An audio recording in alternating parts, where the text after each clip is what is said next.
It's finally happened. King Arthur, the ideal knight, has finally attained their ultimate form as Lord Logres. First shown summoned in the Grand Duel Caster by Levigatia, this version of Saber is not like the one we're used to. Considering King Arthur's origins as not being a real historical figure, but rather amalgamation of multiple on top of the stories of Arthurian legend being ones that have been added on to multiple times. This version of Arturia embodies all of that. She is the perfect form of King Arthur, one that embodies not only what was desired of her from King Uther, but also Merlin and all the people living in Britain. She is the ideal form of Arturia in every way put into one. And due to this, her nature does not belong to humanity itself, but to elementals. And according to Levigatia, is the best, the ultimate wielder of the holy sword, Excalibur. This version of Saber, I assume normally will only appear after Arturia Avalon has completed her duty and thus ceased to function.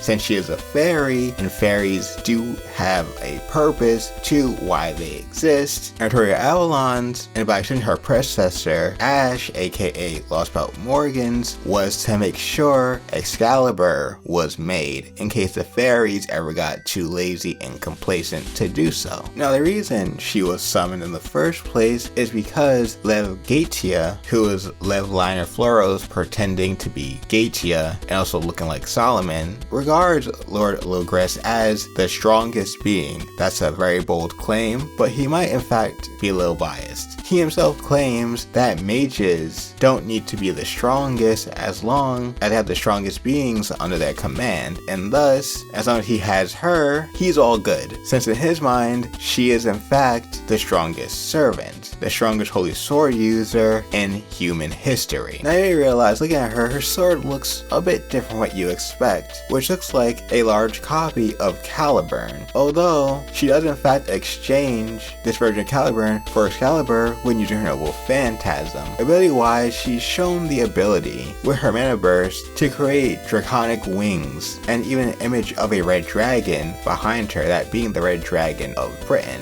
While in her second ascension, her sword takes on the aesthetic of Excalibur, Caliburn, and Excalibur Proto all in one. But at her core, she has reached completion as a ruler and does not see her ideals as something that in itself is absolute. She is flexible while also being calm, fair, and deeply thoughtful. Even though in peaceful times, she will never lose her temper, and during battle, she will openly speak her emotions bravely as a king of war.